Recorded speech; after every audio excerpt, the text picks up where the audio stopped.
Groom vomits at the altar, and bride's reaction shocks all guests. Madison Crawford was radiant that Sunday in June, surrounded by loved ones at Sacred Heart Cathedral in Aspen. After 3 years of dating and an engagement that lasted 8 months, the most awaited day of her life had finally arrived.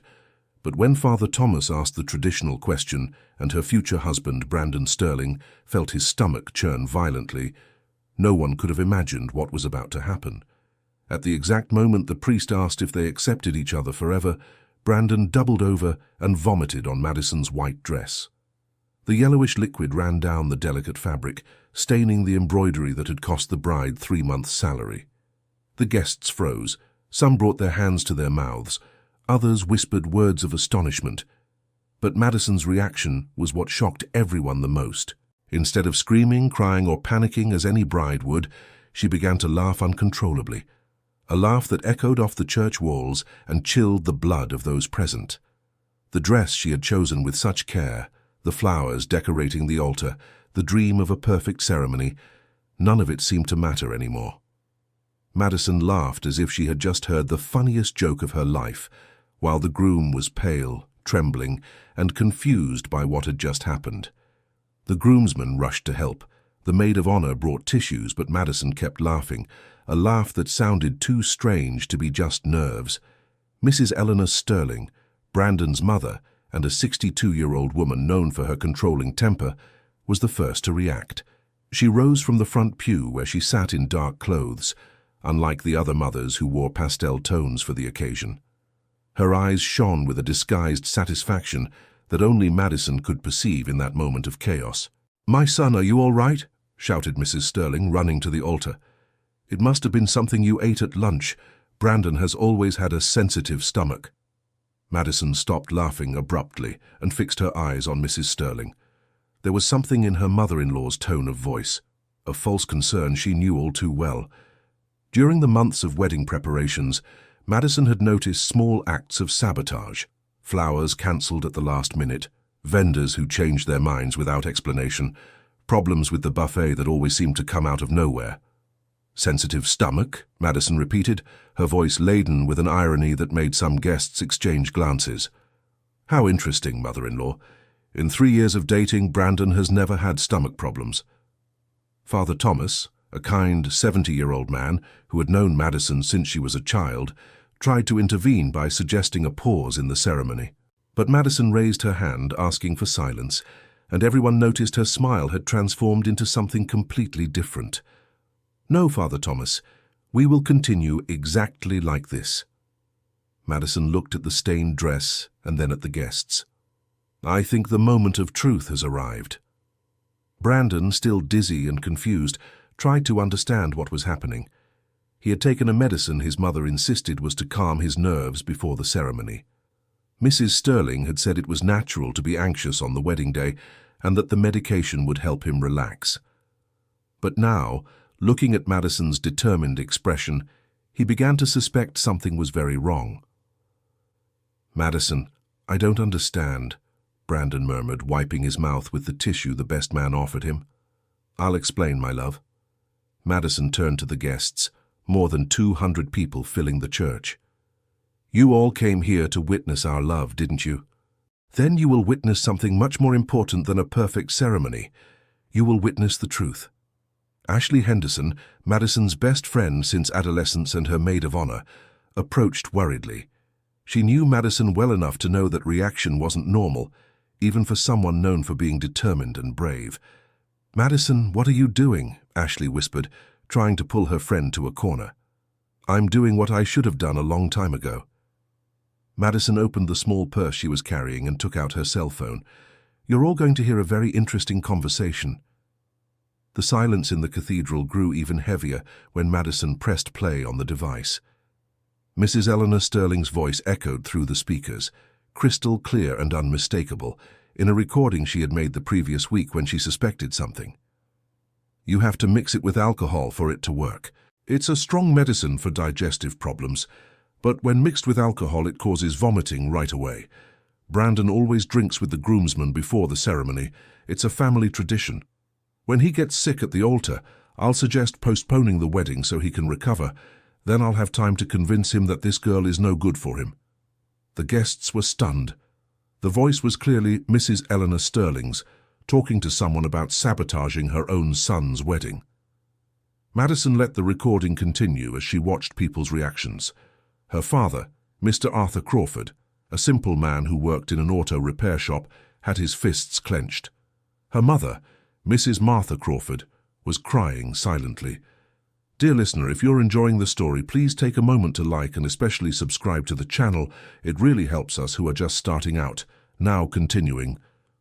"And if she suspects something," said another voice on the recording, which Madison soon identified. "She's very naive. Besides, who would suspect me? I'm the groom's mother. I'm supposed to be happy about the wedding," replied Mrs. Eleanor Sterling with a sinister laugh. Madison paused the recording and looked directly at Mrs. Eleanor Sterling, who was as pale as a sheet of paper. "Do you recognize this conversation, mother-in-law? It was last Tuesday at Mrs. Brenda's salon. You were talking with your close friend, Mildred." That's a lie," Mrs. Eleanor Sterling stammered, but her voice trembled in a way that made her guilt obvious. "You fabricated this recording to hurt me." "Fabricated?" Madison laughed again, but this time it was a bitter laugh. "Brandon, darling, do you remember the medicine your mother gave you this morning, the one to calm your nerves?" Brandon nodded, still confused but beginning to understand the gravity of the situation. His mother had insisted so much that he take the medication and had been strangely specific about taking it before meeting the groomsmen. "This medicine is called metoclopramide." Madison showed a small box she took from her purse. "It's a medication for severe digestive problems. When mixed with alcohol, it causes violent vomiting within minutes. I researched it after I found the empty box in your mother's trash." The murmur among the guests grew. Some people began to rise from the pews, outraged. Mrs. Eleanor Sterling tried to explain herself, but her words came out jumbled and contradictory. "Brandon, you have to believe me. I only wanted what was best for you." Mrs. Eleanor Sterling moved closer to her son, but he instinctively stepped back. "What was best for me?" Brandon finally found his voice, though he was still a bit dizzy. "Mother, you tried to ruin the most important day of my life." Madison looked at her husband with tenderness despite the whole bizarre situation. "No, my love, she didn't ruin anything. In fact, she gave me the most valuable gift I could receive today." Everyone was confused by this statement. How could that horrible sabotage be considered a gift? "She showed me what our family is capable of when we face adversity together." Madison took Brandon's hand, not caring about the state of either of their clothes, and showed me that our love is strong enough to overcome anything. At that moment, a voice rose from the back of the cathedral. It was Mrs. Gladys Sterling, Brandon's great-aunt, an 85-year-old lady who rarely spoke in public but was deeply respected by everyone. "Eleanor Sterling, I need to say something I should have said a long time ago." Everyone turned to look at the elderly woman, who was leaning on a cane but had a firm and clear voice. Mrs. Gladys had been married to the brother of Mrs. Eleanor's late father-in-law and had known the family for decades. 40 years ago, you did the same thing to your own sister, Gertrude." Mrs. Gladys walked slowly down the central aisle of the cathedral, and each of her words echoed like thunder. "You sabotaged her marriage because you didn't want to lose your parents' attention." A deadly silence fell over the cathedral. Gertrude, Mrs. Eleanor's older sister, was sitting in one of the pews on the right side and began to cry silently. It was the cry of years of pent-up pain, of a hurt that had never been resolved. "Aunt Gladys, please." Mrs. Eleanor tried to interrupt, but the elderly woman continued. "Gertrude lost the love of her life because of your manipulations. Her fiancé distanced himself from the whole family because he couldn't stand the dramas you created. She remained single forever, caring for our parents while you built your own family." Gertrude rose from the pew, a 65-year-old woman who had never married and was always seen as the bitter sister of the family. Her tears told a story that no one had heard for decades. "It's true," Gertrude said, her voice breaking with emotion. "Eleanor was always jealous of any happiness that wasn't her own. She spread lies about me to my fiancé, told our parents he only wanted to marry me for the inheritance." Brandon was shocked. He had always known his mother was controlling, but he never imagined she was capable of destroying other people's lives out of pure selfishness. "Mother," he said, his voice heavy with disappointment, "how could you do that to your own sister? How could you try to do the same to me?" Mrs. Eleanor tried to defend herself, but she realized she had completely lost control of the situation. People began to whisper among themselves, and she could feel the judgmental looks coming from all sides. "I did all of this out of love," she screamed, desperate. "You don't understand how hard it is to be a mother, how hard it is to see your son being taken away by a stranger." "A stranger?" Madison intervened, her voice full of controlled indignation. "Mrs. Eleanor, I've been dating your son for 3 years. I come to your house every Sunday. I help in the kitchen. I take care of you when you're sick. How can I be a stranger?" "Because you're going to take my son away from me." Mrs. Eleanor finally revealed the true reason behind all her malice. "He's all I have in this world." Mr. Howard Sterling, Brandon's father and Mrs. Eleanor's husband, had remained silent throughout the entire discussion. He was a 68-year-old man, retired from construction, known for being peaceful and avoiding conflict. But at that moment, something in him changed. "Eleanor, stop this, right now." His voice was low, but it had an authority no one had heard before. "You're making a fool of yourself in front of everyone." Mrs. Eleanor turned to her husband, surprised. In over 40 years of marriage, Howard had rarely confronted her. "Howard, you don't understand." "I understand perfectly well." Howard stood up from the pew where he was sitting. "I understand that you have a serious problem and that you need help. What you did today is sick, Eleanor." Madison watched the argument between her future in-laws with a mixture of pity and determination. She had planned this revelation carefully all week long, ever since she discovered Mrs. Eleanor Sterling's plan. But now, seeing the family falling apart in front of everyone, she began to question if she had done the right thing. Ashley, her godmother, approached and whispered, "Madison, maybe it's best to stop here. You've already made your point." But before Madison could answer, Brandon made a decision that surprised everyone. "No, Ashley, everything needs to come out now." He turned to the guests. "I apologize to all of you for having to witness this, but my family needs to resolve these issues once and for all." Madison looked at her fiancé with renewed admiration. Even after being used as a pawn in his own mother's manipulative game, Brandon was choosing to face the truth, instead of sweeping everything under the rug. "Brandon is right." Madison picked up the microphone the priest used during Mass. "Since we're all here, since the truth is out, let's resolve this now." Father Thomas tried to intervene once more. "My child, perhaps it would be better to talk in private." "No, Father." Madison shook her head.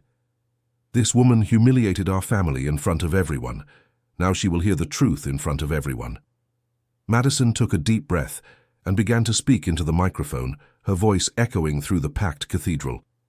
"Mrs. Sterling, you said you did all this out of love for your son. But where was that love when he came home crying because he couldn't please you?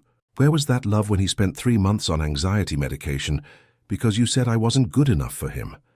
Brandon lowered his head, ashamed that Madison knew such intimate details of his emotional struggles. "Where was that love when he told me he thought about giving up his engineering degree because you wanted him to work at the family store to always stay close to home?" Madison continued, each word digging deeper into Mrs. Sterling's conscience. The guests listened in absolute silence. It was as if they were watching a soap opera, but knowing it was all real and happening right in front of them. "Madison, please." Mrs. Sterling tried to approach, but Madison raised her hand to keep her at a distance. "I'm not finished yet, mother-in-law. You want to know what a mother's real love is? Then look at my mother." Madison pointed to Mrs. Martha Crawford, who was sitting in the front row pew on the left side, discreetly wiping away tears. "My mother worked as a housekeeper for 15 years to help me pay for college. She never complained when I stayed up studying until dawn, and she had to make breakfast alone. When I said I wanted to marry Brandon, do you know what she said?" Madison made a dramatic pause, looking directly at Mrs. Sterling. She said, "Honey, if he makes you happy, I will learn to love him too." That is a mother's love, Mrs. Sterling. That is wanting your child's happiness above your own fears. Mrs. Crawford rose from the pew, moved by her daughter's words.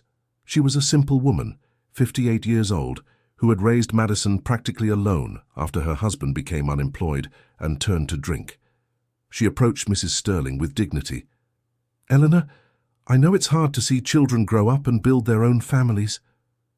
Mrs. Crawford spoke kindly, even after all the humiliation her family had endured. "But a mother's job is to prepare her children to fly with their own wings, not to clip their wings so they stay in the nest forever." This simple but profound phrase touched the hearts of many guests. Some people began to cry, moved by the wisdom of that simple woman. Mrs. Eleanor Sterling looked at Mrs. Martha Crawford and then at her own son, who was watching her with a mixture of love and disappointment. For a moment, it seemed she had finally understood the magnitude of what she had done. Dear listener, if you're enjoying the story, please take a moment to like and especially subscribe to the channel. It helps us a lot as we're just starting out. Now continuing. I didn't want it to be like this," Mrs. Eleanor murmured, her defenses finally beginning to crumble. At that moment, Kimberly Sterling, Brandon's sister-in-law and wife of his older brother Christopher, stood up from where she was sitting. She was a 35-year-old woman, a psychologist by profession, who had always observed Mrs. Eleanor's toxic behaviors with professional concern. "Aunt Eleanor," Kimberly said, using the familiar address but with a firm tone, "I need to say something as a psychologist and as part of this family." All eyes turned to Kimberly, who rarely got involved in family conflicts but had a voice respected by everyone. "What you did today, and apparently have done other times, is emotional abuse. You manipulated your own son, sabotaged relationships, caused unnecessary suffering to several people. This isn't love. This is sick obsession." Mrs. Eleanor tried to protest, but Kimberly continued. "And you know what the saddest part is? You are destroying exactly what you claim to want to protect. Look at Brandon. Look at how he's looking at you right now." Everyone looked at Brandon, who was indeed watching his mother with an expression that mixed filial love with deep disappointment and distrust. It was clear that something fundamental had broken in the relationship between them. "Christopher." Brandon turned to his older brother, who had remained silent throughout the whole situation. "Did you know anything?" Christopher Sterling, a 36-year-old man who worked as an accountant, exchanged a worried look with his wife before answering. "Brandon, Christopher hesitated, clearly uncomfortable. "Mom came to me last week. She said she was worried about your marriage." "Worried how?" Brandon insisted. "She said Madison wasn't good for you, that she had seen Madison talking to other men, things like that." Christopher lowered his eyes, ashamed. "I told her to stop with that gossip, but you didn't tell me anything." Brandon finished, his voice laden with hurt. "I thought it was just normal mother-in-law jealousy. I never imagined she would do something like this." Christopher looked at his mother with disapproval. "Mum, how could you lie to me too?" Mrs. Eleanor was cornered. Her lies and manipulations had been exposed in front of the whole family and friends, and now even the son she thought she had as an ally was turning against her. "You don't understand the pressure I feel," she shouted, completely losing control. "You think it's easy to see my children pulling away from me? You think it's easy to know that other women are more important to them than their own mother? No one is pulling away from you out of malice, Eleanor." Mr. Howard Sterling finally found the courage to speak the truth he had held for years. "People pull away because you don't let them breathe." Mrs. Eleanor's husband of 40 years stared at her with a firmness she had never seen before. "You did the same thing to me, Eleanor. For years I pulled away because you controlled every aspect of my life. You criticized my friends, invented problems with my work, created drama whenever I wanted to do something without you." Madison observed this revelation with interest. She had always noticed that Mr. Howard seemed distant and melancholic, but had never understood why. "Howard, how can you speak of me like that in front of everyone?" Mrs. Eleanor Sterling was desperate now, seeing she had completely lost control of the situation. "Because it's high time someone spoke the truth in this family." Howard turned to his children. "Boys, your mother needs professional help. This is not normal behavior." Kimberly, the family psychologist, nodded in agreement. "Uncle Howard is right. There is treatment for this type of behavior, but the person needs to recognize they have a problem and want to change. Madison observed this whole family dynamic with a mix of sadness and relief. She was beginning to understand that the problems went far beyond her relationship with Brandon, and that perhaps this public exposure was exactly what that family needed to begin to heal. But there was still one thing she needed to do. Brandon. She got her fiancé's attention. There's one more thing I need to tell you. Everyone grew tense. What else could possibly happen at this ceremony that had already turned into a true spectacle of family revelations? Madison took a deep breath and looked directly into the eyes of the man she loved. I'm pregnant. The silence that followed was deafening. Brandon was left speechless, the guests murmured in surprise, and Mrs. Eleanor Sterling nearly fainted upon hearing the news. Pregnant? Brandon repeated as if unsure he had heard correctly. 2.5 months. Madison smiled for the first time since the whole mess had started. I found out last week and was saving it to tell after the honeymoon. Brandon began to smile, completely forgetting the deplorable state of his clothes and the whole bizarre situation around them. He pulled Madison into a tight hug, not caring about the stains on the dress. We're going to have a baby, he murmured in her ear, emotional. We are, Madison confirmed, crying with happiness. And that's why I needed to resolve this situation now. Our child deserves to grow up in a healthy family without lies and manipulations. Mrs. Eleanor Sterling, who had been stunned by the news, suddenly had a complete change in attitude. A baby, she exclaimed, running toward the couple. I'm going to be a grandmother. Oh my God, what wonderful news. But Madison stopped her before she could get close. Stop right there, Mrs. Sterling. Madison's voice was firm but not cruel. You just tried to sabotage your own son's wedding. Do you really think I'm going to let you near my baby without you completely changing? The reality of the situation hit Mrs. Eleanor Sterling like a hammer. She had lost not only her son's trust, but possibly also the chance to know her first grandchild. Madison, please, she begged, tears finally beginning to well up. I made a terrible mistake, but I can change. I can be a good grandmother. Can you? Madison questioned. How can I be sure of that? How can I trust someone who tried to destroy her own family's happiness? Kimberly, the psychologist, saw an opportunity to try and mediate the situation constructively. Madison, if I may suggest, there is a way for you all to resolve this in a manner healthy for everyone. Kimberly approached the couple. Family therapy. If Aunt Eleanor truly wants to be part of the baby's life, she needs to commit to psychological treatment and family therapy. Madison looked at Brandon, who nodded in agreement.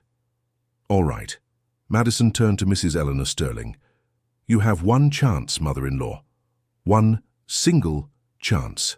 You will go to therapy. You will learn to respect our boundaries, and you will prove you can be a positive influence in our child's life. Otherwise, you will not have contact with my child. Or daughter, Brandon added, smiling and placing his hand on Madison's still flat stomach. Mrs. Eleanor Sterling nodded desperately. I'll do anything. Anything to have my grandchild near me. It's not just about having the baby near you, Eleanor. Mr. Howard Sterling intervened. It's about you learning to love without controlling, to support without manipulating. Father Thomas, who had patiently and wisely followed this entire family discussion, finally spoke up. My children, I have been celebrating marriages for over 30 years, and I can say I have never witnessed a situation like this. He looked at Madison and Brandon with tenderness. But I have also never seen a couple face adversity with such honesty and courage. The priest turned to the guests. All of you have been witnesses not just to a difficult moment, but to a family choosing truth over pretense, honesty over convenience. Madison and Brandon looked at each other and, without needing to exchange words, knew they were ready to continue. Father Thomas, Madison said, we would like to continue with the ceremony, exactly as we are, with our stained clothes and with all the truth exposed. Are you sure, my child? The priest asked, concerned. I am. Madison looked at her stained dress. This dress represents our real life. It's not perfect, not always pretty, but it's ours. And it's authentic. Brandon took Madison's hands and looked deeply into her eyes. "Madison Crawford, do you take me to be your husband, even knowing my family is complicated and that our life together will have its challenges?" Madison smiled, tears streaming down her face. "Brandon Sterling, I take you to be my husband especially because you had the courage to stand up to your family when they tried to harm us. I accept building a life with you, with our baby, and yes, even with your mother, as long as she learns to respect us." Father Thomas smiled and resumed the ceremony. "If anyone has any objection to this marriage, speak now or forever hold your peace." Mrs. Eleanor Sterling opened her mouth as if to speak, but Mr. Howard Sterling placed a hand on her arm and shook his head. She closed her mouth and lowered her eyes. "Then I now pronounce you husband and wife. Brandon, you may kiss the bride." The kiss was long and emotional, and the entire cathedral applauded. Even Mrs. Eleanor Sterling applauded, crying silently. When they parted, Madison turned to the guests and took the microphone again. "Everyone, I know you came expecting a beautiful, organized party, but real life isn't like that. Real life is messy, it's complicated, sometimes it's embarrassing." She looked at her stained dress. "But when we have the right people by our side, even the worst situations can turn into something beautiful." The guests applauded again, many crying with emotion. "Now let's go to the reception," Madison shouted, "and I'm going to dance in my stained dress, because today I learned that perfection is overrated." The reception was truly different from anything anyone had imagined. Madison and Brandon danced the bridal waltz with their clothes still dirty, and it was the most moving dance the guests had ever witnessed.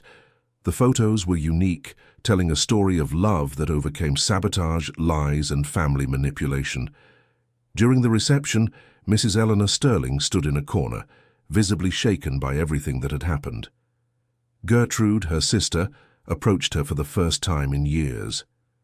"Eleanor, you missed a golden opportunity today," Gertrude said without bitterness in her voice.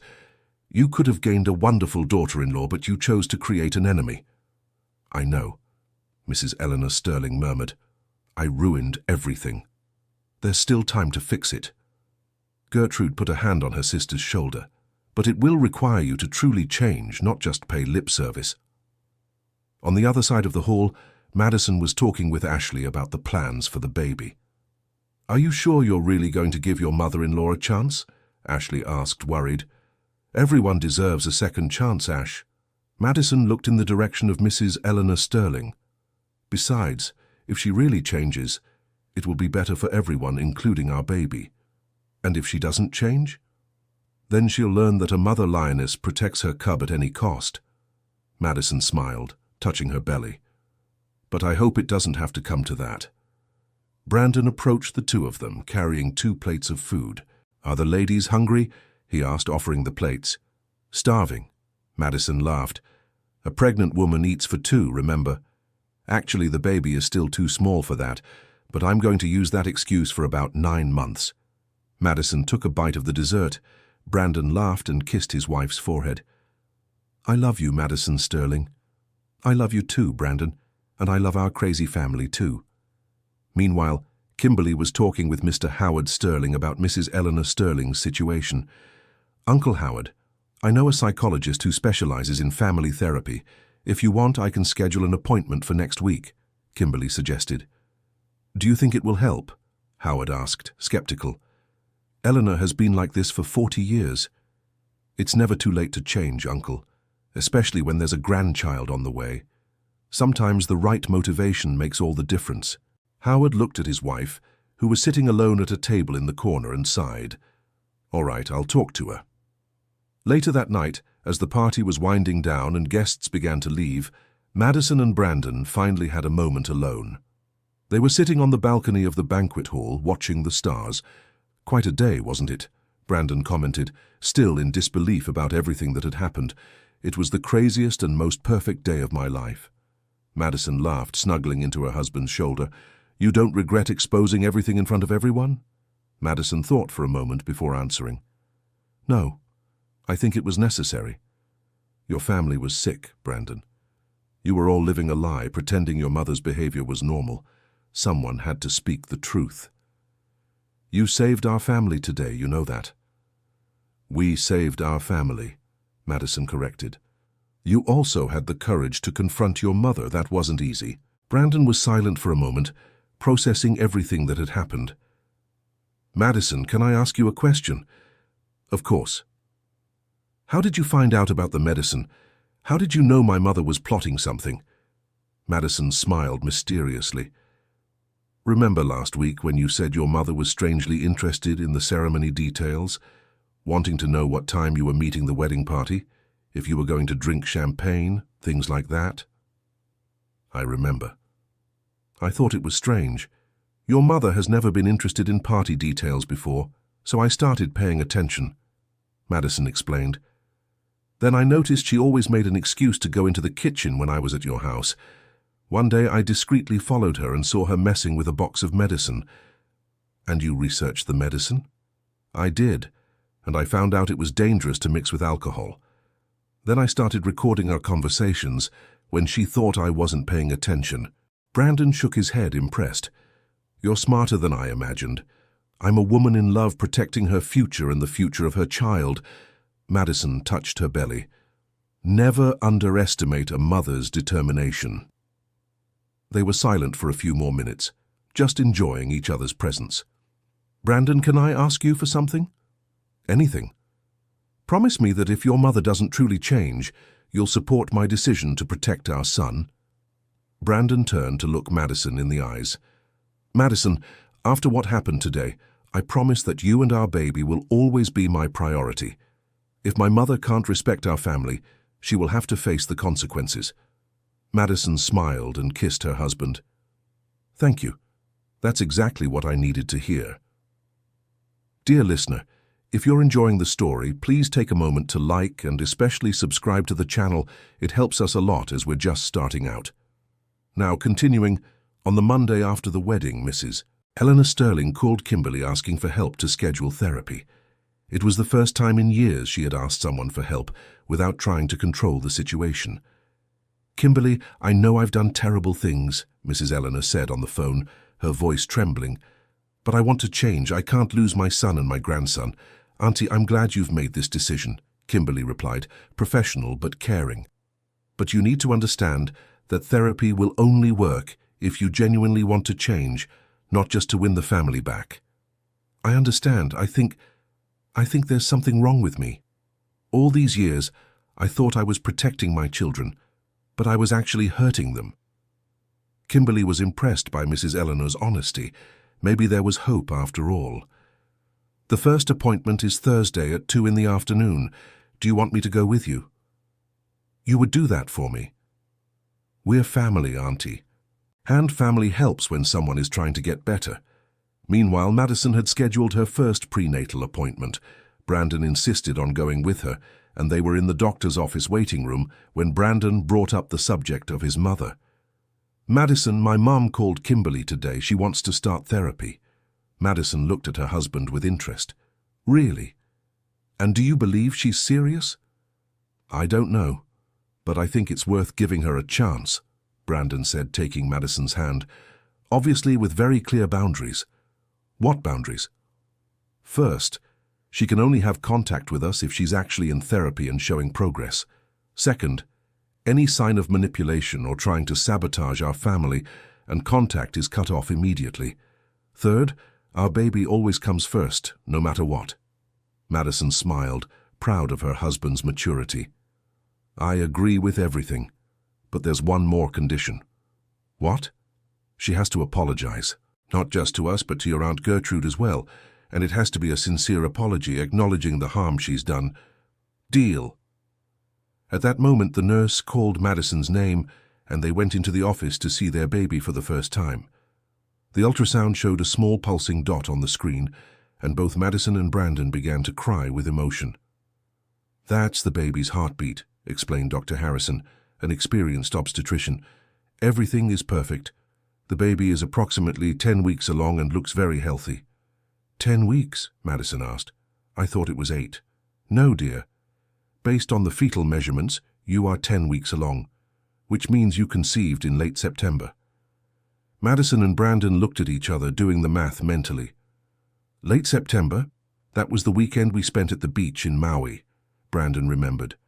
Our baby was conceived on one of our most romantic trips. Madison smiled, touching her belly. And will be born in late June, early July, the doctor calculated. A winter baby. Leaving the office, Madison and Brandon were radiant. The reality of the pregnancy was becoming more and more concrete. Brandon, I need to tell you something. Madison stopped on the sidewalk. What is it? I was terrified that you would react badly to the pregnancy news. We had never specifically talked about children.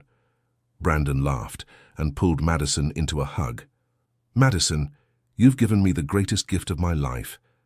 I've always wanted to be a father. I just never talked about it because I didn't want to pressure you. Really? Really? And you know what? After seeing how you stood up to my mother at the altar, I'm certain you're going to be the most amazing mother in the world. Madison kissed her husband, moved by his words. And you're going to be a wonderful father, especially because you learn from your family's mistakes and won't repeat the same patterns. They were walking back to the car when Brandon's phone rang. It was Christopher, his brother. Brandon, I need to talk to you. It's about Mom. What happened? She had a long talk with Dad last night.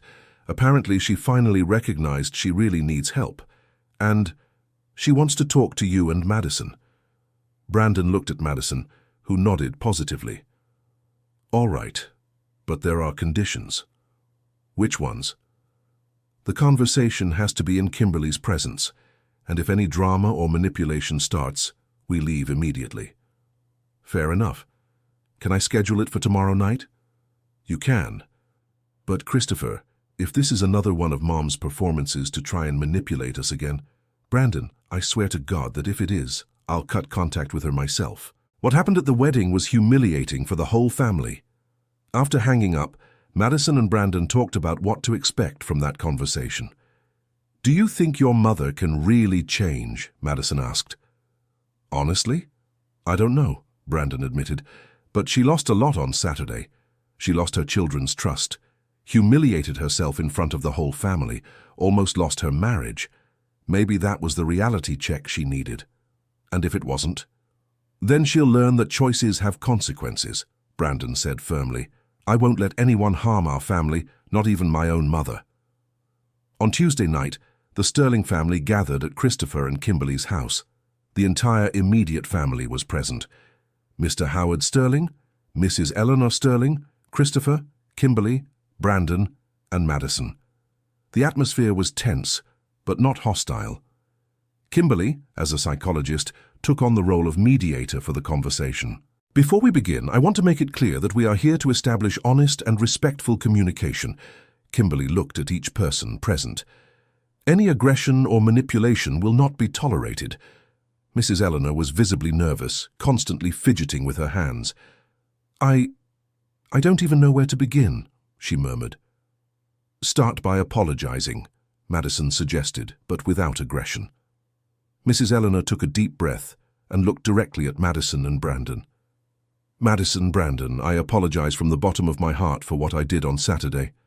Her voice was trembling, but seemed sincere. There is no justification for what I did. Trying to sabotage your wedding was cruel, selfish, and sick. Madison and Brandon listened in silence. I also apologize to the whole family for causing that humiliating situation at the cathedral. You didn't deserve to go through that. Mrs. Eleanor continued. Eleanor, talk is cheap, Mr. Howard interjected, surprising everyone with his firmness. What do you intend to do to change? I've already scheduled therapy with the psychologist Kimberly recommended, Mrs. Eleanor answered, and I've also scheduled couples therapy for the two of us, Howard, because I know my problems have affected our marriage too. Howard was surprised. In 40 years of marriage, Eleanor had never admitted she had problems or needed professional help. Furthermore, Eleanor continued, I want to apologize to my sister Gertrude. What I did to her 40 years ago was unforgivable, and I've carried that guilt until today. Madison watched every word and expression from Mrs. Eleanor closely, trying to identify if there was real sincerity or if it was just another elaborate manipulation. Mrs. Eleanor, Madison finally spoke, I appreciate your apologies, But words are just words. How can I know you've really changed? You can't, Mrs. Eleanor admitted, surprising Madison with her honesty. I will have to prove it through my actions, and that will take time. How much time do you think you'll need? Brandon asked. I don't know, son. The therapist said it will depend on my commitment to the process. Mrs. Eleanor Sterling looked at her son with tear-filled eyes. I just know I don't want to lose you all, and I don't want my grandson to grow up thinking his grandma is a bad person. This last sentence touched Madison's heart. She could see that, beneath all the manipulations and toxic behaviors, there was a woman afraid of being alone. Aunt Eleanor, Kimberly intervened, in the first session, Dr. Peterson will do a complete evaluation of your case. It's possible she'll suggest medication in addition to therapy. Medication? For anxiety and impulse control. Some of your behaviors may stem from anxiety disorders that were never treated. Mrs. Eleanor Sterling nodded. I'll do whatever is necessary. Christopher, who had remained silent, finally spoke. Mum, I want to believe you're serious, but I also want to make it clear that if you go back to your old ways, I will support Brandon and Madison in any decision they make. I understand, son. Mrs. Eleanor Sterling accepted the condition without argument, which was another sign that perhaps she was truly willing to change. Madison exchanged a look with Brandon and made a decision. Mrs. Sterling, I am willing to give you a chance, but with very clear conditions. What conditions? First, you will attend therapy religiously, without missing a single session. Second, any attempt to manipulate our family or interfere with our decisions will result in immediate no contact. Third, you will respect our privacy as a couple and as parents. I accept all the conditions. Mrs. Eleanor Sterling agreed without hesitation. There's more, Madison continued. You will spend a few months with no contact with us to focus on your therapy. When the psychologist feels you've made enough progress, we will resume contact gradually. Mrs. Eleanor Sterling was visibly shaken by this condition, but nodded. For how long? 3 months, Madison decided. 3 months of intensive therapy, and then we'll assess how things are. What about the baby? Mrs. Eleanor Sterling asked, her voice full of hope and fear. Madison touched her belly instinctively. If you truly change, you will meet your grandson or granddaughter. If you don't change, you will lose them forever. The weight of that statement fell upon Mrs. Eleanor Sterling like a ton of bricks. She finally understood she had reached her limit, that there were no more chances after this. Madison, I promise I will do whatever is necessary, Mrs. Eleanor Sterling said, tears streaming down her face. My grandchild will know a grandmother they can be proud of. Mr. Howard Sterling observed this entire conversation with a mixture of relief and skepticism. He wanted to believe his wife could change, but 40 years of marriage had taught him to be cautious. Eleanor, I also have a condition, Howard said.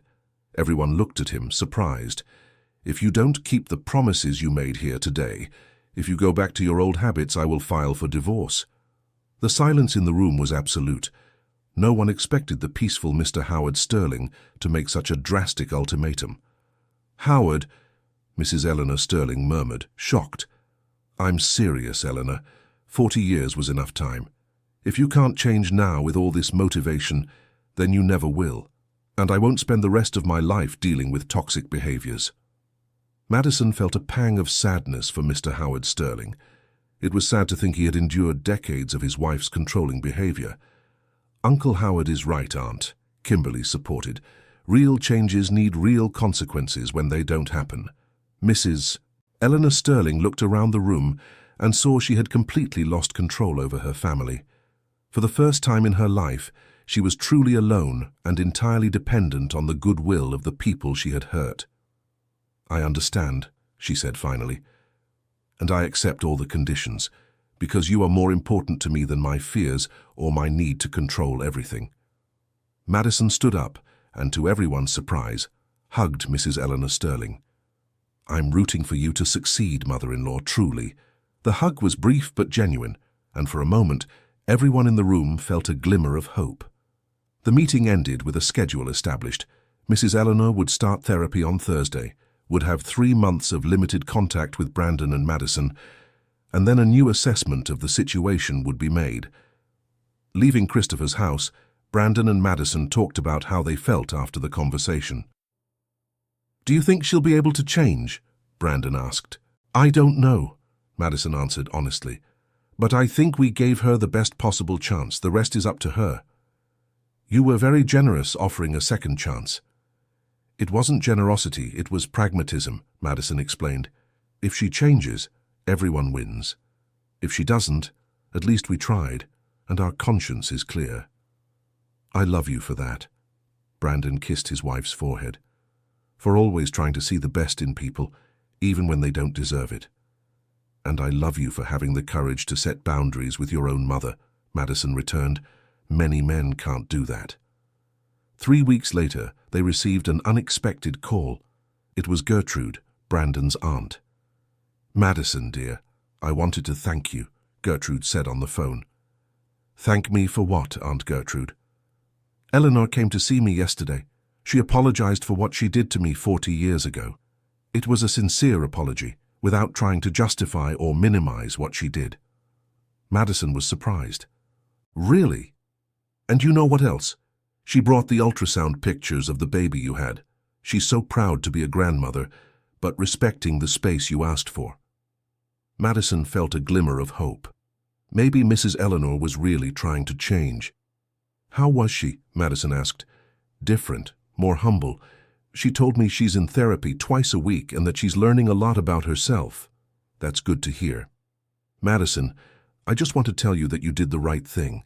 Sometimes people need to hit rock bottom to be able to change, and Eleanor needed to lose everything to understand the value of what she had." After hanging up, Madison told Brandon about the conversation, who was moved to learn that his mother had finally apologized to his aunt. "Maybe she really is changing," he commented, hopeful. "Let's see how she is in 2 months," Madison was cautious. Real change takes time. A month and a half later, Madison was almost 5 months pregnant and her belly was already quite visible. She and Brandon were shopping for baby supplies when they ran into Kimberly at the mall. "Hi guys, how are you?" Kimberly greeted the couple. "Good, buying the first little things for the baby." Madison showed the shopping bags. "That's great. And how is Aunt Eleanor?" Madison asked. Kimberly smiled. "Very well, actually. The psychologist is impressed with her progress. She's really trying to understand her own behaviors and change them." "Really?" Brandon got excited. "She even picked up a new hobby. She's taking crochet classes to make little blankets for the baby." Kimberly laughed. "She said she wants to have something useful to do instead of ruminating about other people's problems." Madison found the image of Mrs. Eleanor doing crochet amusing. "And how is Uncle Howard?" "Much better, too. They're in couples therapy and it seems to be helping. Uncle Howard finally managed to express frustrations he'd held onto for decades." "That's really good to know." Madison genuinely seemed pleased with the news. "Madison, can I ask you a favor?" Kimberly hesitated. "Of course." "Aunt Eleanor asked me if you would accept a little letter from her. Not long, just a few words. She is respecting the period of distance you established, but wanted to send her love to you and the baby." Madison thought for a moment. "Okay. You can say I accept the letter." 2 days later, Madison received a plain envelope with a handwritten letter from Mrs. Eleanor Sterling. The letter was brief and touching. "Dear Madison, I hope you and the baby are well. I know I still have a lot of work ahead to regain your trust, but I want you to know that I am trying every day to be a better person. Therapy has helped me understand that my controlling behavior came from a fear of losing the people I love. But I have learned that when we try to hold people tight, we end up pushing them away. I am knitting a blue blanket and a pink one for the baby, because we don't know yet if it's a boy or a girl. I hope one day I can deliver them personally to my grandchild. Thank you for giving me a second chance. I will not waste it. With love, Eleanor." Madison showed the letter to Brandon, who was moved to see the change in his mother's tone. "She has never written anything like this before," Brandon commented. "She was always too proud to admit mistakes or show vulnerability." "It's a good sign," Madison agreed. "But we still have another month to see if this change is lasting." 15 days before the 3-month deadline was up, Madison and Brandon received an unexpected visit. It was Mrs. Eleanor Sterling's psychologist, Dr. Peterson. "Sorry to bother you at home, but Eleanor asked me to speak with you about her progress," the psychologist explained. "Of course, doctor, please come in," Madison invited. Sitting in the living room, the psychologist shared her professional assessment. "In 15 years of career, I have rarely seen such a significant transformation in such a short time," Dr. Peterson began. "Eleanor has truly committed to the process of change." "How so?" Brandon asked. "She identified behavioral patterns she had been repeating for decades without realizing it. She learned techniques to control her anxiety and her need to control everything around her. More importantly, she has developed empathy for the people she hurt." Madison listened attentively, still cautious. "And do you think this change is permanent?" "No change is guaranteed forever."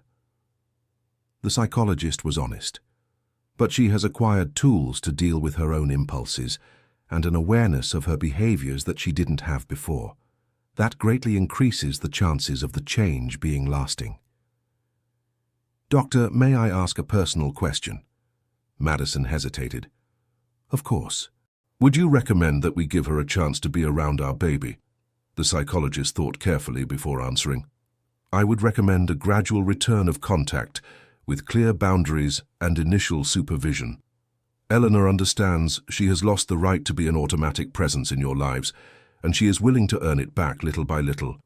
Brandon and Madison exchanged a look and knew it was time to make a decision. "Thank you, doctor. We will think about what we discussed." Madison thanked. After the psychologist left, Madison and Brandon talked at length about giving Mrs. Eleanor Sterling a new chance. "What is your heart saying?" Brandon asked. "My heart wants to believe she has changed," Madison admitted. "My brain is still cautious." "What if we give her a limited chance, supervised visits, scheduled phone calls, that sort of thing?" "I think that's a fair middle ground," Madison agreed. "Especially because the baby is coming, and it would be good for him or her to have a grandmother present in their life. So, shall we call her tomorrow? Let's. But with very clear rules." The next day, they called Mrs. Eleanor Sterling and arranged to meet at a neutral cafe on neutral ground, where they could talk without family pressures. When Mrs. Eleanor Sterling arrived at the cafe, Madison was struck by the change. She was thinner, less tense, and there was something different in her eyes. She seemed more at peace with herself. "Hi, kids," Mrs. Sterling greeted them affectionately, but respecting each one's personal space. "Hi, Mom," Brandon replied, still a bit formal. They sat at a reserved table and ordered their coffees. "How are you feeling?" Madison asked, breaking the ice. "Different," Mrs. Sterling answered honestly. "It's strange not wanting to control everything all the time. Sometimes I feel lost, but it's a good feeling too." "How so?" Brandon became interested. "My whole life I thought I had to manage everyone's problems and feelings. I discovered that was making me sick and pushing away the people I love." Madison noticed that Mrs. Sterling spoke without the dramatic tone from before, without trying to evoke pity or manipulate emotions. "And how do you feel about what happened at the wedding?" Madison asked directly. Mrs. Sterling took a deep breath before answering. "Ashamed, remorseful, but also grateful." She looked directly at Madison. "If you hadn't exposed my behavior that way, I probably never would have sought help." "Grateful?" "Madison, you saved my family. You forced me to see what I was doing to the people I love. It was painful, but necessary." Brandon was moved hearing his mother's words. It was the first time she had taken full responsibility for her own actions, without trying to justify or shift blame. "Mom, we've decided to give you another chance," Brandon said. Mrs. Sterling's eyes filled with tears of relief. "But with conditions," Madison added quickly. "What conditions? I'll accept anything." "First, you continue therapy indefinitely, not just until you feel better. Second, scheduled visits, no surprise appearances. Third, no unsolicited criticism or advice about our life or how we raise our child." "I agree to everything," Mrs. Sterling nodded emphatically. "And fourth, if there's any regression to the old behaviors, contact is cut off immediately and permanently. No second chances." "I understand," Mrs. Sterling accepted without argument. Madison touched her belly and smiled. In that case, how about we start with you meeting your grandson? It's a boy, Mrs. Sterling asked, emotional. Yes, Brandon smiled. His name will be Jackson. Jackson, Mrs. Sterling repeated the name tenderly. It's a beautiful name. Madison took the latest ultrasound picture from her purse and showed it to her mother-in-law. This is Jackson. He'll be born in 2 weeks, Mrs. Sterling held the picture with trembling hands, crying silently. He's beautiful, she murmured. May I ask if you'd like any help with anything for his arrival? Madison and Brandon exchanged a look. This was an opportunity to test if Mrs. Sterling had really changed. Actually, yes, Madison said. We could use some help with shopping for the layette, but you'd have to respect our choices, even if you don't agree with them. Of course, I'd love to help. Mrs. Sterling was radiant, but containing her emotion. And we could also use some help in the first few days at home, Brandon added, but it would be practical help, not someone trying to take over. I understand perfectly. You are the parents, I'm just the grandmother who can help when asked. Madison was impressed by the clarity with which Mrs. Sterling established her own limits. She really seemed like a different person. They spent the rest of the afternoon talking about baby preparations, and for the first time in years, Madison felt truly comfortable in her mother-in-law's presence. When they said goodbye, Mrs. Sterling hugged Madison and Brandon, but it was a respectful hug without dramatic excess. Thank you for giving me this chance, she said simply. I won't waste it. 2 weeks later, Jackson was born on a sunny June morning. Brandon called to notify the family, and Mrs. Eleanor Sterling was one of the first to arrive at the hospital. She brought a simple bouquet of yellow flowers and a small wrapped gift. How are Mom and the baby? She asked, anxious but respectful. They're well. Jackson was born at 7 pounds and 9 ounces. He's healthy and beautiful, Brandon replied, proud. May I meet him? Of course. Madison is in the room resting. When they entered the room, Madison was awake with Jackson in her arms. The baby was truly beautiful, with his father's dark hair and his mother's facial features. Hi, Madison. How are you feeling? Mrs. Sterling asked with genuine affection. Tired, but happy, Madison smiled. Would you like to meet your grandson? Mrs. Sterling approached slowly, as if stepping onto sacred ground. May I hold him? You may. Madison carefully handed Jackson to his grandmother. Mrs. Sterling held her grandson with infinite gentleness, and tears began to stream down her face. Hello, Jackson, she whispered.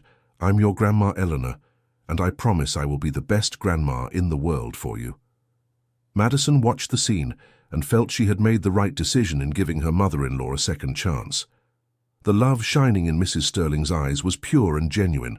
I brought a gift for him, Mrs. Sterling said, still holding the baby. You didn't have to, Madison protested. I know, but I wanted to. Mrs. Sterling opened the wrapping to reveal a handmade blue baby blanket with delicate details. I made it during my crochet classes. Every stitch was made with so much love. The blanket was truly beautiful, clearly made with great care and patience. It's absolutely beautiful, Eleanor, Madison said, moved. Jackson will use it a lot. Brandon watched his mother holding his son and felt grateful that Madison had insisted on giving the family a second chance. This affectionate and respectful grandmother was very different from the controlling woman who had almost destroyed their marriage. Mum, thank you for changing, Brandon said, emotional. Thank you for not giving up on me, Mrs. Sterling replied, handing Jackson back to Madison. Especially you, Madison. You could have cut me out of your life forever, and it would have been fair. But you gave me the chance to be a better person. Everyone deserves a second chance when they truly want to change, Madison replied. And you proved you really did. Mrs. Sterling smiled through her tears. May I visit you at home sometimes to help with whatever is needed? Of course, Madison confirmed. But remember the rules, right? Always scheduled in advance and respecting our way of raising Jackson. I understand perfectly, Mrs. Sterling nodded. You are a beautiful family, and I feel honored to be part of it in the way you allow. In the following days, Mrs. Sterling proved to be an exemplary grandmother.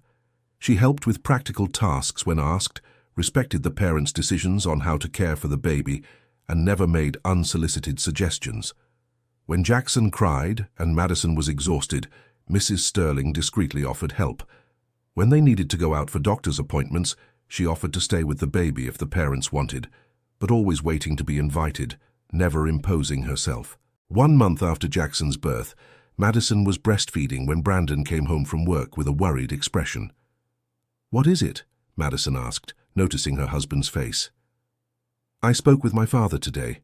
He's worried about my mother." "Worried how?" "She's been having some anxiety attacks. Apparently sometimes she feels very guilty about the past and panics thinking she'll lose our trust again." Madison stopped breastfeeding for a moment to look at Brandon. "That's normal, Brandon. Real change is difficult and creates anxiety. What's important is that she's dealing with it in therapy, not taking it out on people.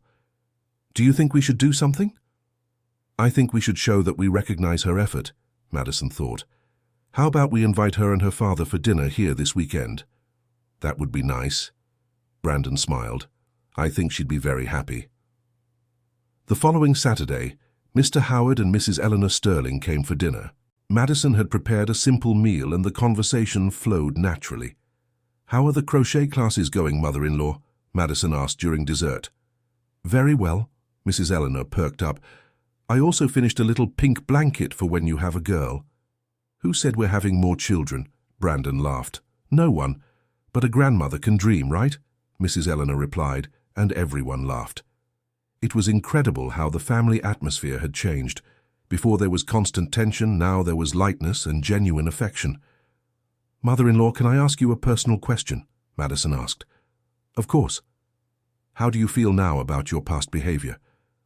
Mrs. Eleanor thought for a moment before answering. "Ashamed, mostly, but also grateful for discovering I could be different." She looked at Jackson, who was sleeping peacefully in his father's lap. "For years I thought I was protecting my family, but I was actually suffocating you all. And how does it feel to be free from that need to control everything?" "It's liberating, but also scary." Mrs. Eleanor was honest. "Sometimes I still feel like giving my opinion on everything, but I've learned to take a deep breath and ask myself, is this my problem or theirs?" Mr. Howard watched his wife with pride. "Eleanor has changed a lot. Our relationship also improved a lot after couples therapy." "How so, father-in-law?" Madison became interested. "We talked about things that had been kept inside for 40 years. She understood how her controlling behavior affected me, and I learned to express my feelings instead of just withdrawing." "That's wonderful," Madison smiled. "It's beautiful to see a couple rediscovering each other after so many years." Mrs. Eleanor took her husband's hand and smiled. "Therapy taught us it's never too late to improve a relationship, as long as both people want to work on it." Brandon watched his parents and felt happy to see them truly connected for the first time he could remember. When it was time for the grandparents to leave, Mrs. Eleanor asked to hold Jackson a little longer. "You know, my little grandson, that your arrival changed our whole family for the better," she whispered to the baby. "Your mommy and daddy are amazing people, and I will try every day to be worthy of you." Madison watched the scene and felt a wave of gratitude, not just for giving her mother-in-law a second chance, but for having the courage to face the family's problems instead of sweeping everything under the rug. 3 months later, Jackson was already sitting up by himself and filling the house with his laughter. Madison had returned to work, and Mrs. Eleanor helped a few mornings a week taking care of her grandson. The difference between the current grandmother and the problematic mother-in-law from before was incredible. Mrs. Eleanor strictly respected the routine that Madison and Brandon established for Jackson, never questioned the parents' decisions, and was always available to help without imposing herself. One day Madison came home from work and found Mrs. Eleanor playing on the floor with Jackson, both laughing together. "How was your day?" Madison asked, taking off her shoe. "Wonderful. Jackson ate all his baby food, slept right on schedule, and now he was showing me how he can clap his hands," Mrs. Eleanor replied, beaming. "He learned that." Madison was moved. "Brandon is going to be so happy." "Want to see?" Mrs. Eleanor sat Jackson on her lap and said, "Jackson, clap your hands." The baby smiled and clapped his little hands, proud of himself. "Oh, my son, so smart." Madison picked him up and covered him with kisses. Mrs. Eleanor Sterling watched the scene tenderly. "Madison, can I tell you something?" "Of course. You are an incredible mother. I watch how patient you are with him, how you understand what he needs, and it reminds me of how neurotic I was when my children were small." "How so?" "I was always worried about rules, about what others would think if they were doing everything right. You simply love Jackson and let that guide your decisions. It's beautiful to see." Madison was touched by the comment. "Thank you, mother-in-law, but you are also being a wonderful grandmother. Jackson is happy when he knows you're going to spend the day with him." "Really?" "Really. Yesterday he kept babbling, 'Grandma, Grandma,' when I said you were coming today." Mrs. Eleanor's eyes filled with tears of joy. That's the greatest gift I could receive." At that moment, Brandon arrived from work and found the 3 generations of the family together in the living room. "Hi, family," he greeted cheerfully. "Daddy," Jackson babbled, reaching out his arms. "He's saying Daddy." Brandon was moved, picking up his son. "And he claps his hands too," Madison told him, excited. Brandon had Jackson demonstrate the new skill and felt as proud as any doting father. "Mom, thank you for taking care of him today," Brandon thanked her. "It was a pleasure, son." Mrs. Eleanor smiled. "Now I'll let you enjoy your family time. I need to go home to prepare your father's dinner." "Would you like to have dinner here with us?" Madison offered. "Thank you, but tonight is your father-in-law's date night with me." Mrs. Eleanor laughed. "Couples therapy taught us to have regular romantic dates." "How cute!" Madison found the idea of her in-laws having romantic dates after so many years of marriage adorable. After Mrs. Eleanor left, Madison and Brandon talked about how their lives had changed since their marriage. "Do you regret laying everything out that day?" Brandon asked, giving Jackson a bath. "Never," Madison replied without hesitation. "It was the best decision I ever made. Look at our family now." "It's true. My mother is practically a different person." "And your father too. He seems much happier and more active. And we have a much healthier relationship with them." Madison watched her husband playing with their son during the bath and felt a wave of gratitude for the life they had built together. "Brandon, there's something I never told you." "What is it?" "On the day of our wedding, when all that was happening, there was a moment when I thought about running away. Just leaving that cathedral and disappearing." Brandon stopped playing with Jackson and looked seriously at his wife. "Really, why didn't you tell me before?" "Because it passed very quickly," Madison explained. "It was more of a panic reaction than a real desire. And then I looked at you, saw how confused and hurt you were by your mother's behavior, and I knew I had to stay and fight for our family. And I'm glad you stayed." Brandon moved closer and kissed Madison. "You saved not only our marriage, but my entire family." "We saved our family," Madison corrected. "You also had the courage to confront behaviors you had accepted for years." Jackson started to cry, wanting to get out of the tub. "I think someone is hungry." Madison laughed, grabbing a towel. "Or sleepy," Brandon suggested. "Or both." Madison wrapped Jackson in the towel. "A 6-month-old baby lives on hunger and sleep." As Madison breastfed Jackson before putting him to sleep, Brandon tidied the kitchen and thought about how his life had changed for the better. He had always known his mother was controlling, but he had normalized that behavior so much he didn't realize how harmful it was. Madison's courage in exposing the truth had been painful at the time, but necessary for everyone to grow. "Brandon," Madison called from the living room, "Jackson is asleep." "All ready?" Brandon joined the family in the living room. "I think he got tired from learning so many things today." They put Jackson in his crib and finally had a moment to talk alone. "Madison, there's something I want to tell you." Brandon took his wife's hands. "Go ahead." "I fall in love with you all over again every single day. For your courage, your generosity, for the way you love our family even when it's hard." Madison smiled, moved. "I fall in love with you every day too, especially seeing what an amazing father you are and how you had the courage to break family patterns that had been repeating for generations." They kissed tenderly, and for a moment the world was just the two of them and the love they had built together. "You know what I sometimes think?" Madison murmured. "What?" That our story could have ended that day at the cathedral. You could have taken your mother's side, I could have given up on you all. But we chose to fight for us. And we chose to forgive, Brandon added. Your ability to forgive my mother after everything she did still amazes me. Forgiving doesn't mean forgetting or accepting everything, Madison explained. It means giving people a chance to prove they can be better. Your mother proved it. And if she hadn't? Then we would have cut contact and built our family without her, Madison was honest. The forgiveness came because she truly changed, not because I'm too nice. Brandon laughed at the pragmatic way Madison saw things. It was one of the qualities he loved most about her. 6 months later, Jackson was taking his first steps and filling the house with his attempts to talk. Mrs. Eleanor Sterling had become a constant and welcome presence in the family's life, always respectful and affectionate. One day, Madison received an unexpected call from Gertrude. "Madison, dear, I have some news to tell you." "Hi, Aunt Gertrude. What news?" "I'm dating."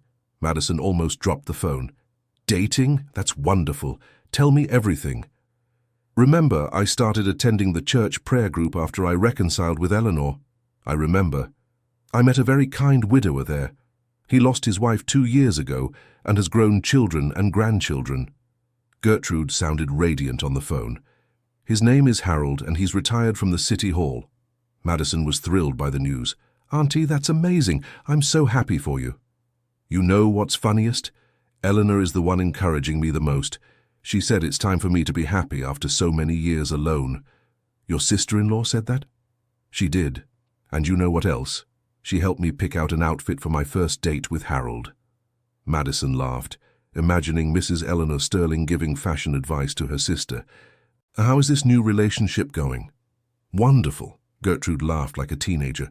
"Harold is a gentleman, treats me with such care, and isn't rushing anything. We're getting to know each other slowly."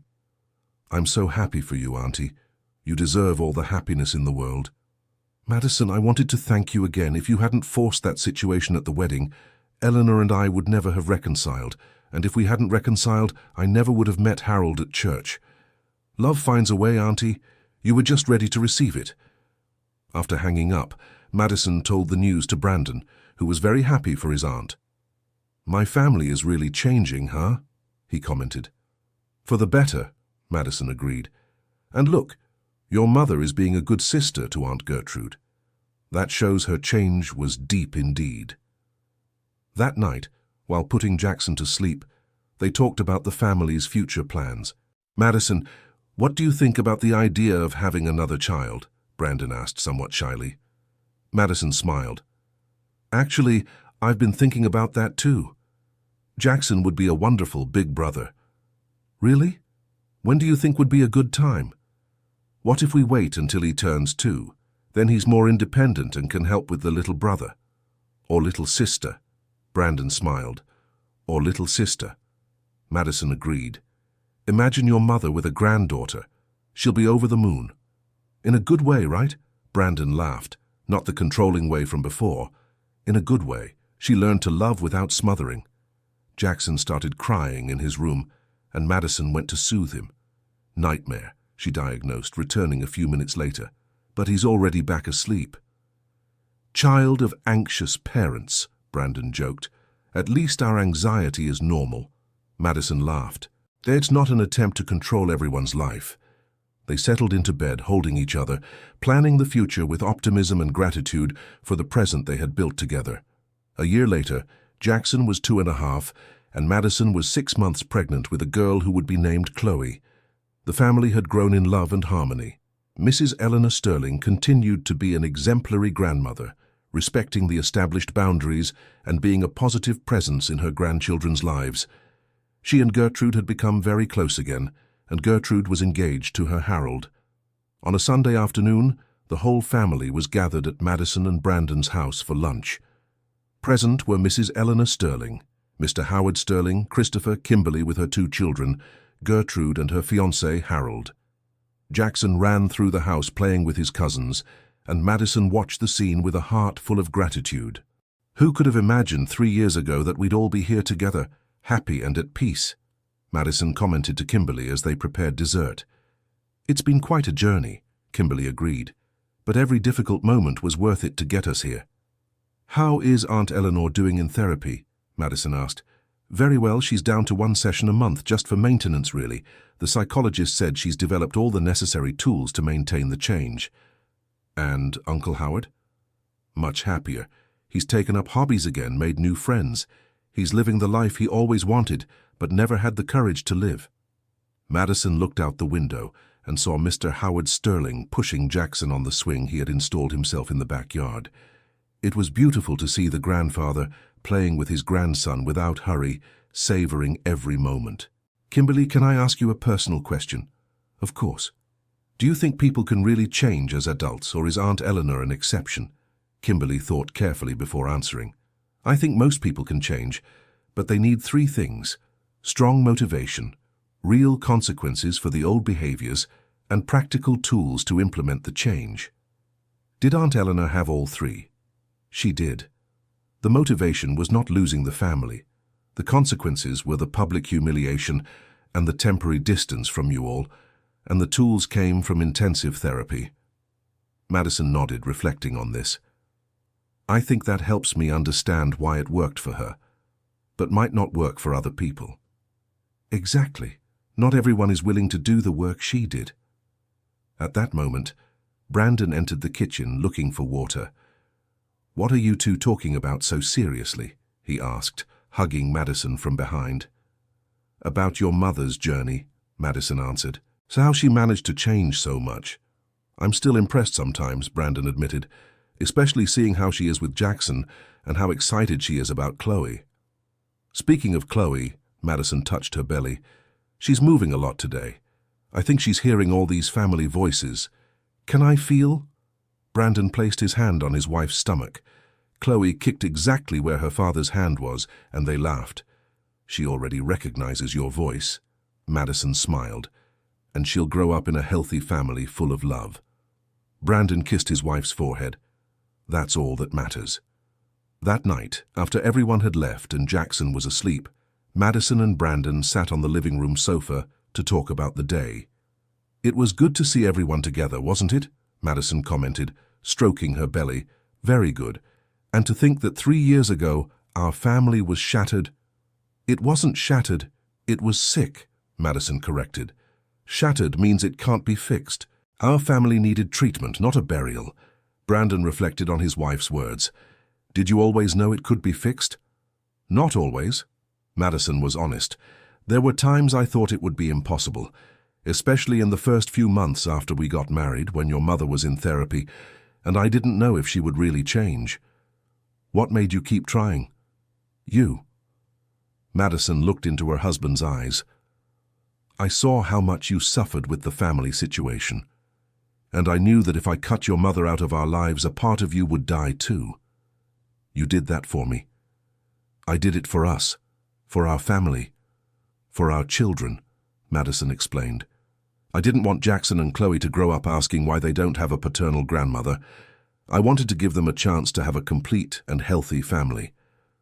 Brandon was moved by his wife's generosity. "I love you so much, Madison, for everything you've done for our family. And I love you for having the courage to break toxic family patterns," Madison returned. "Our children will grow up in a much healthier family than the one you grew up in." "Absolutely," Brandon agreed. "And if one day one of them brings someone home, we'll welcome that person with love, not suspicion." "Promise?" Madison teased. "Promise," Brandon laughed. "But only if they bring good people home." "And how will we know if they're good people?" "Simple. If they make our children happy, they're good people."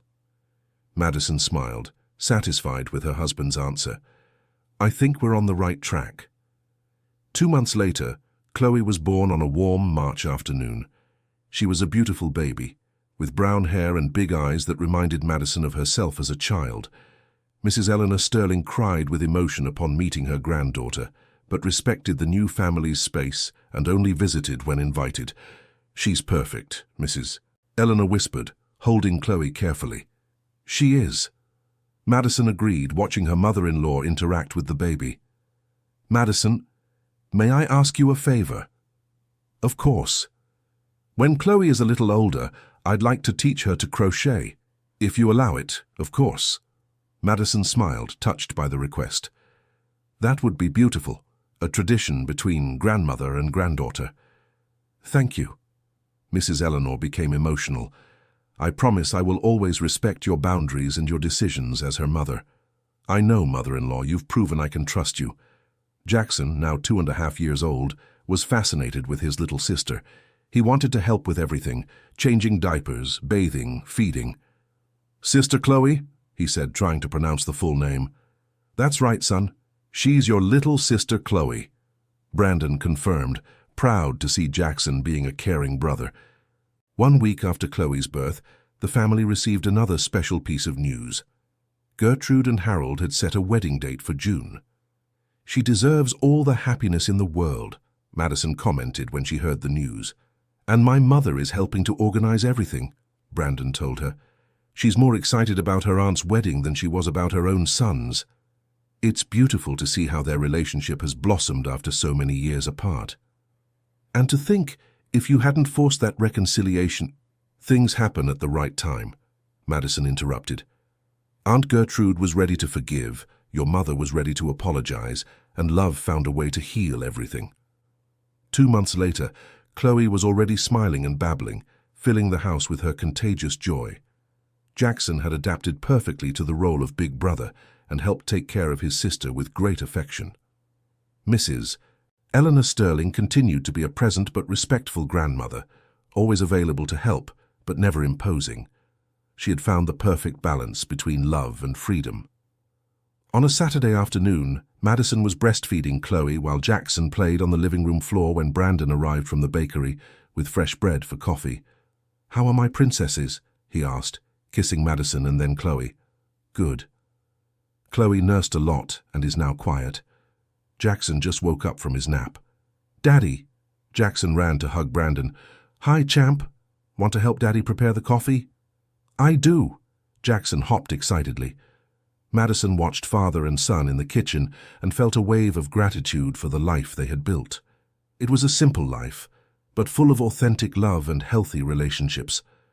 Chloe fell asleep in her mother's arms, and Madison took the opportunity to reflect on everything that had happened since that chaotic day at the cathedral.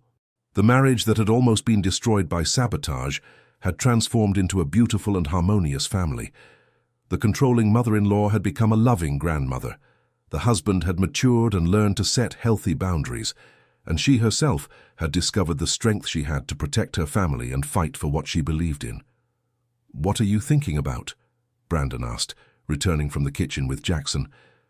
"About how incredible our story is." Madison smiled. "From chaos to love, from dysfunction to harmony. And it all started with you having the courage to speak the truth that day. And you having the courage to listen and act," Madison completed. Jackson approached the sofa and pointed at Chloe. "Sister sleeping," he whispered. "That's right, son. Let's let her rest," Madison confirmed. "Can I say bye to her?"